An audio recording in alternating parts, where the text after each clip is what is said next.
OECD 국가 가운데 우리 한국이 항생제 최대 남용 국가라는 사실 아시는지요? 병원에서 처방해주는 감기약에 대수롭지 않게 항생제가 들어갑니다. 바로 이 항생제가 우리 몸속에 없어서는 안 되는 좋은 세균들까지 파괴해서 각종 질병을 유발시킨다는 새로운 연구 결과들이 나오고 있습니다. 질병을 치료해야 할 항생제가 오히려 생명을 위협하는 상황, 오늘 뉴스플러스에서 심층 보도합니다. 사람의 몸속에는 100조 개가 넘는 세균들이 살고 있습니다. 이 세균들은 단순히 우리의 몸에 빌부터 무전 취식하고 있는 것이 아닙니다. 충분히 정당한 대가를 지불하며 인류와 함께 진화하고 공존해 왔습니다. 그런데 문제가 생겼습니다. 인류가 개발한 항생제가 나쁜 세균들만 죽이는 것이 아니라 우리의 동맹군인 세균들도 괴롭히는 것입니다. 나윤숙 의학 전문기자가 설명해 드립니다. 인간과 세균의 공생관계에 대한 연구는 아직 초보 단계이지만 세균의 놀라운 역할은 속속 드러나고 있습니다. 그런데 병원균을 없애기 위해 개발된 항생제가 우리에게 도움이 되는 세균도 함께 괴롭힙니다. 그러면 어떤 일이 벌어질까요? 심장병이나 당뇨병은 물론 심지어 자폐증과 비만, 대장암, 천식, 습진 등 우리가 상상치 못한 많은 질병이 항생제 남용으로 인한 세균 교란과 연관돼 있다는 연구 결과가 속속 나오고 있습니다. 항생제가 좋은 세균을 변화시키면서 발생하는 특정 장염은 치료가 어려운 경우가 많습니다. 설사가 나타나고 심하면 장을 썩게 만드는 그런 역할을 해서 사망에 이를 수 있는 그런 예가 있습니다. 최근 의학계에선 이런 환자의 장 속에 좋은 세균이 살아있는 건강한 사람의 대변을 이식해 성공적인 치료 결과를 얻기도 했습니다.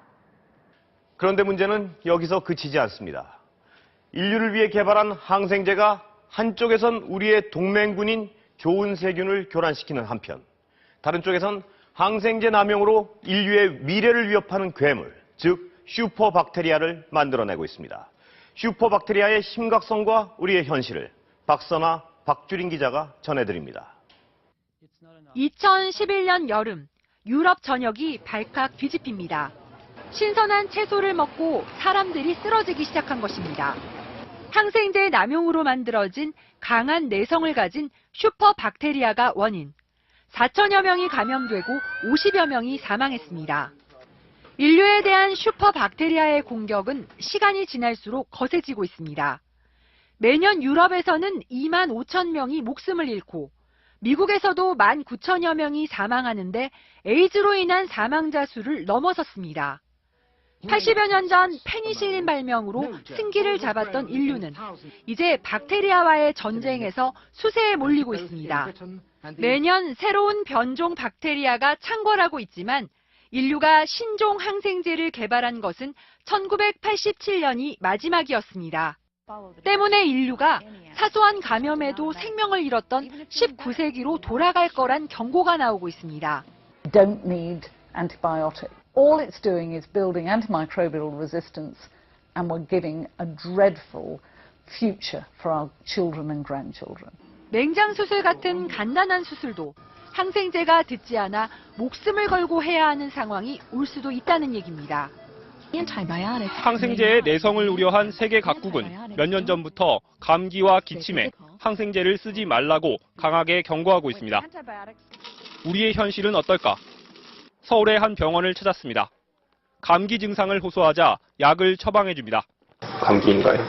예, 약은 상태는 한 4일치? 4일치. 약국에 가서 처방 전 내용을 확인해봤습니다. 이게 항생제입니다. 감기인데 항생제 꼭 먹어야 되나요? 2차 가족이 없으면 사실 항생제 안 드셔도 되죠.